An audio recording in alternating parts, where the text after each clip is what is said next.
Hi అండి. Welcome to honest thoughts. నేను మీ Himabindu. Every Saturday నేను ప్రోమో కోసం వెయిట్ చేసేదాన్ని. ప్రోమో ఎప్పుడెప్పుడు వస్తదా? రివ్యూ చేద్దామా? దాంట్లో ఎంత ఇంట్రెస్టింగ్‌గా ప్రోమో ఉంటుందని. ఈ సాటర్‌డే నిజంగా నాకసలు ప్రోమో ఎప్పుడొస్తదన్న ఇంట్రెస్ట్ గానీ, క్యూరియాసిటీ గానీ కొంచెం గూడా లేదు. అసలు సీజన్ ఎండ్‌కొచ్చేసరికి సీజన్ మీద ఉన్న ఇంట్రెస్ట్ అంతా పోయింది నాలో నిజంగా.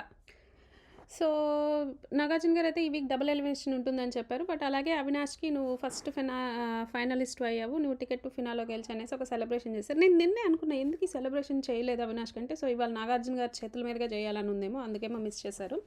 సో, ఎంతైనా అవినాష్ స్పెషల్ కదా మా టీవీ వాళ్ళకి. సో, మనం ఇవంతా ఎక్స్‌పెక్ట్ చేయొచ్చనమాట. సో, మరి అవినాష్‌ని ఆ స్పాట్ లైట్‌లోకి తెచ్చారా? అంటే సేవింగ్ ఆర్డర్‌లో సేవ్ అవుతాడా? ఎలిమినేట్ అవుతాడా? అని తెచ్చారా? లేదా? అన్నది మనకు తెలీదు. చూడాలది ఎపిసోడ్‌లో తెలుస్తది.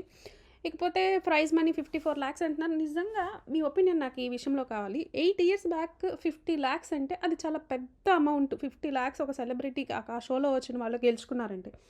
8 ఇయర్స్ తర్వాత ఎంత ఇన్‌ఫ్లేషన్ ఉంది? ఎన్ని ఖర్చులు పెరిగిపోయాయి? ఎంతుంది? ఇప్పుడు 54,00,000 అన్నది అసలేమన్నా అది ఆ అమౌంట్ నాకసలు కరెక్ట్ అనిపించట్లేదు. 8 ఇయర్స్ ముందంటే ఓకే. 50,00,000 మనకు చిన్న అపార్ట్‌మెంటో ఏదో వచ్చేది. ఇప్పుడేమొస్తుంది అసలు 50,00,000కి అట్లా అయిపోయిందనమాట సిట్యుయేషన్. పైగా అక్కడుండే సెలబ్రిటీస్ అంతా వచ్చి, వాళ్ళలో చాలామందికి 50,00,000 ఏం పెద్ద విషయం గాదు. ఇప్పుడు మీరు అక్కడుండే సెలబ్రిటీస్‌ని చూస్తే. పైగా వాళ్ళు వాళ్ళ పర్సనల్ లైఫ్‌నంతా రివీల్ చేయాలి. వాళ్ళ బిహేవియరు దానివల్ల వాళ్ళు నెగెటివ్ అయ్యే ఛాన్సెస్ ఉంటాయి. ఎక్కువ మంది నెగెటివే అవుతారు. ఆ షోకొచ్చిన వాళ్ళు. వాళ్ళు ఎంత పోగొట్టుకుంటారు.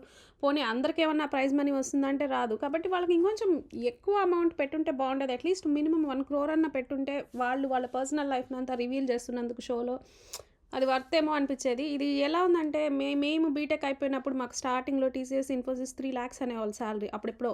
ఇప్పుడు కూడా సేమ్ 3,00,000 అంటున్నారు. అలా ఉంది. ఇన్ని సంవత్సరాల గ్యాప్‌లో ఎంత ఖర్చులు పెరిగాయి, ఎంత పెరిగాయి అయినా గాని ఆ స్టార్టింగ్ ఫ్రెషర్స్‌కి ఏదైతే సాలరీ ఉందో సేమ్ అలాగే ఉంది. ఆ టైప్‌లో అనిపిస్తుంది నాకు ఈ ప్రైజ్ మనీ గూడా. సో, 'నాగార్జున' గారు ఫస్ట్ నిఖిల్‌ని పిలిచి, "ఇక్కడ నా దగ్గర కొన్ని బ్లాక్ టికెట్స్ ఉన్నాయి, గోల్డెన్ టికెట్స్ ఉన్నాయి. ఫస్ట్ బ్లాక్ టికెట్ ఎవరికొస్తదనుకుంటున్నావు?" అంటే, "తెలీదు" అంట. వామ్మో! ఒక విన్నర్ అవ్వబోయే వ్యక్తి నుంచి తెలీదు అన్న ఆన్సర్ నేనైతే ఈ స్టేజ్‌లో అస్సలు ఎక్స్‌పెక్ట్ చేయలే. ఇది సేఫ్ గేమ్ అనమాట. అంత సేఫ్ గేము. నిజంగా ఒక పాయింట్ ఆఫ్ వ్యూ ఒక ఒపీనియన్ చెప్పడానికి ఎందుకంత భయము? నిజంగా అస్సలు నచ్చలేదు నాకు నిఖిల్ ఇక్కడ ఈ విషయంలో. 'నాగార్జున' గారు ఇదే అన్నారు. ఇదే సేఫ్ గేమ్ అనేసి. ఒక ఒపీనియన్ నువ్వు స్ట్రాంగ్‌గా చెప్పలేకపోవడం ఏంటి? ఇక్కడే నేను గౌతమ్‌తో కంపేర్ చేస్తే గౌతమ్‌ని అడిగారు, ప్రేరణ అన్నాడు. దానికొక లాజికల్ ఎక్స్‌ప్లనేషన్ కూడా ఇచ్చాడు. ఏం చెప్పాడంటే, "సార్ ప్రేరణ ఎందుకు అంటే వాళ్ళు ఆ బ్లాక్ టికెట్ ఇచ్చినప్పుడు గెస్ వాళ్ళతో కూడా ఆర్గ్యూ చేసింది సార్.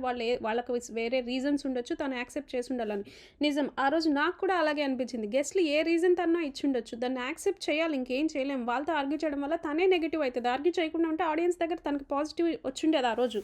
సో, దానికి ప్రేరణ అంటుంది ప్రేరణని 'నాగార్జున' గారు అడిగారనమాట. "ప్రేరణ నువ్వు ఫెయిర్‌గా గేమ్ ఆడాను అనుకుంటున్నావు" అంటే, "యెస్ సార్" అంటే వీడియో ఏసి చూపించారనమాట. ఆ డిస్క్ ఏదైతే త్రో చేస్తున్నప్పుడు గౌతము తను కింద పడకుండానే క్యాచ్ పడుతుందనమాట. 'నాగార్జున' గారు అడిగారు, "ఇది కింద పడాలి గదా! రూల్ ప్రకారం నువ్వు పట్టుకున్నావు" అంటే, "సార్ అది నా గేమ్ సార్. అది ticket to finale game sir" అని తను మళ్ళీ అక్కడ కూడా ఒక స్ట్రాంగ్ పాయింట్ పెట్టాలనుకుంటుంది. నేను మీకు ఇక్కడ ఒక విషయం గుర్తు చేయాలనుకుంటున్నా. ఆదిత్య ఓం గారు ఎళ్ళేటప్పుడు ఏమన్నారంటే, "ప్రేరణ ఇంక నువ్వు గేమ్‌లోనే ఉండిపోతున్నావు." ఈ మాట నబీల్‌లో, మణికంఠ కూడా అన్నారు.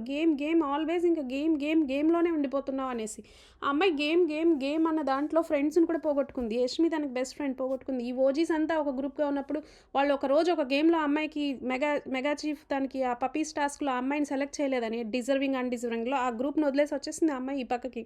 మళ్ళీ ఈ గ్రూప్‌లో ఇప్పుడు రోహిణితో అవినాష్‌తో ఫ్రెండ్ చేసింది. మొన్న గేమ్‌లో వాళ్ళు సరైన కోఆపరేషన్ లేదని మళ్ళీ ఆ గ్రూప్‌ని వదిలేసి ఈ గ్రూప్‌కొచ్చేసింది.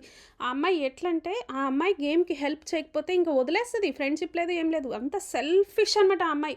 నాకు గేమ్ అనేసి. ఆ అమ్మాయి ఆ గేమ్‌లో పడి అసలు విషయం మర్చిపోయిందనమాట. సో, అదే ఇప్పుడు 'నాగార్జున' గారు అంటున్నారు. "నువ్వు గేమ్‌లో పడిపోయి ఫెయిర్‌గా ఆడడం మర్చిపోయావంట." ఫెయిర్‌గా ఆడడం ఇన్ ద సెన్స్ అంటే ఇంక ఫ్రెండ్‌షిప్, వాల్యూస్ ఇవేం లేవు వదిలేసింది.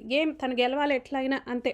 తన పేరు ఎవరైనా చెప్పకపోతే హర్ట్ అయిపోతది. మొన్న నిఖిల్ గూడా నీ ఫ్రెండ్స్ ఎవరు పునర్నవీనో ఎవరో అడిగినప్పుడు ప్రేరణ పేరు చెప్పలేదని ఆ రోజు గూడా ఫీల్ అయిపోయిందనమాట. సో, అది ప్రేరణ అనమాట. సో, ప్రేరణకి బ్లాక్ టికెట్ వచ్చింది. నబీల్‌కి బ్లాక్ టికెట్ వచ్చింది. పృథ్వీకి బ్లాక్ టికెట్ వచ్చింది. ఇంకెవరికి? తేజకి బ్లాక్ టికెట్ వచ్చింది మనకు ఆ బోర్డ్ చూస్తే. సో, నెక్స్ట్ వచ్చేసి విష్ణుప్రియ నీ ప్రకారం విన్నర్ ఎవరు అంటే నేనే అనింది. నాకు ఈరోజు విష్ణుప్రియని చూసి ఒకటి అర్థమైంది. విష్ణుప్రియ చాలా సేఫ్ గేమ్ ఆడిందేమో, మనం గమనించలేదేమో రివ్యూవర్స్ కూడా అనిపించింది. ఎందుకంటే తను ఎవరితో గొడవలు పెట్టుకోలేదు. ఇటుపక్క, అటుపక్క. తనని ఎవరు ఎన్ని మాటలన్నా తను ఒక పాజిటివ్ యాటిట్యూడ్‌తో ఉన్నట్టు చూపించింది. బట్ సమ్ టైమ్స్ థింగ్స్ బాలేనప్పుడు సడెన్‌గా తనలో ఉన్న ఒక నెగెటివ్ యాంగిల్ బయటకొచ్చేస్తది. సడెన్‌గా కోపమొచ్చేస్తది ఆ అమ్మాయికి. సో, అవినాష్ లాగా ఏమన్నా సేఫ్ గేమే ఆడిందేమో అని నాకనిపిచ్చింది. అంటే ఈ గ్రూప్‌తో బాగుంటూ, ఆ గ్రూప్‌తో బాగుంటూ, గొడవలు పెట్టుకోకుండా, డిఫెన్స్ గూడా చేయకుండా ఇప్పుడు అవతల వాళ్ళు ఏదైనా స్ట్రాంగ్ పాయింట్స్ నామినేషన్‌లో పెట్టినప్పుడు వాటిని ఎక్కువ డిఫెండ్ చేస్తే తనకే నష్టం జరుగుతదని అక్కడికొదిలేసి కొంచెం సేఫ్ గేమ్ ఆడిందేమో అని నాకు విష్ణుప్రియ అనిపిస్తుంది. సో, ఆడియన్స్ వచ్చేసి 'నాగార్జున' గారు అడిగితే, "ఎందుకు నువ్వు విన్నర్ అని అనుకుంటున్నావు?" అంటే, "అదే సార్ నేను కొన్ని సీజన్స్ చూసాను. గేమ్స్ ఆడిన వాళ్ళంతా, టాస్క్స్ ఆడిన వాళ్ళంతా ఏం విన్నర్ అయిపోలేదు" అన్నట్టుగా చెప్పింది. ఆడియన్స్ దానికి అగ్రీ చేయలేదనమాట. సో, అది విష్ణుప్రియ. సో, రోహిణిని అడిగితే పృథ్వీ పేరు చెప్పింది. 'నాగార్జున' గారు మరి పృథ్వీకి 4 ఛాన్సెస్ వచ్చాయి, గౌతమ్‌కి 4 ఛాన్సెస్ వచ్చినియి అంటే అక్కడేదో రోహిణి ఎక్స్‌ప్లనేషన్ ఇస్తుంది. తనకి తన మీద నమ్మకం సార్ బాగా ఆడతానని అనేసి అని పృథ్వీ గురించి చెప్తుంటే పృథ్వీ అంటున్నాడు, "ఇక్కడ అడిగింది నా గురించి, గౌతమ్ గురించా? అదే నేను నా ఒపీనియన్ చెప్తున్నాను" అనేసి. సో, ఇదైతే నేనేమి మాట్లాడలేను. ఎపిసోడ్ చూడకుండా మనం తొందరపడి ఏదో ఒకటి చెప్పేస్తే అది రాంగ్ అయితది. సో, ఎపిసోడ్ చూసాక దీని మీద రివ్యూ చేసుకుందాం. అదనమాట. సో, ఓవరాల్‌గా అయితే ఆ బోర్డ్ ప్రకారం తేజకి, నబీల్‌కి, ప్రేరణకి, ఇంకా పృథ్వీకి ఆల్రెడీ బ్లాక్ టికెట్స్ వచ్చేసినట్టున్నాయి. మనకి అక్కడ కనిపిస్తూనే ఉంది. చూడాలి మరి ఏమైతదో ఎపిసోడ్‌లో. సో, అదనమాట. మీకు గనుక ఈ వీడియో నచ్చితే లైక్ చేయండి, షేర్ చేయండి, సబ్స్క్రైబ్ చేయండి. Thank you.